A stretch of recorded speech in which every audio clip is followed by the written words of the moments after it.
Hi, I'm Dan Cornell, and I'm the CTO at Denham Group. At this point, most organizations understand that they're exposed to risk because of the applications that they're developing and deploying.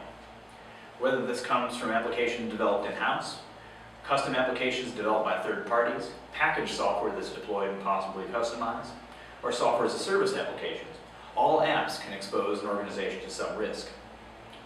A real challenge we've seen with a number of organizations is they have problems expanding their focus from looking at the security of specific applications, but instead to looking at security across their entire portfolio of applications.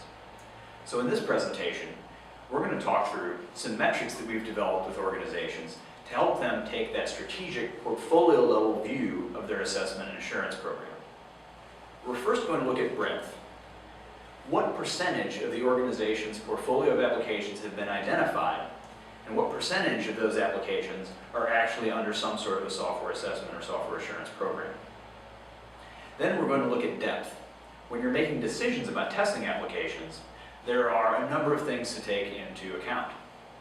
Are you doing static testing or dynamic testing? Are you doing automated testing, or are you doing manual review? Are you looking at the entire application, including third-party libraries, or just specific parts of the source code? So when we talk about depth, we're going to look at the different options that you can use to talk about the coverage or the level of investigation that has been done for a specific application. Finally, we're going to talk about frequency. In a world where a single change to an application or a single deployment, in theory, could introduce a serious defect, you can't afford to test everything all the time, and so that causes problems. We'll look at strategies that organizations have used to identify how frequently they need to test their applications, what sort of trigger events lead to that testing, and how they can report on this so that management feels that they have the appropriate level of coverage.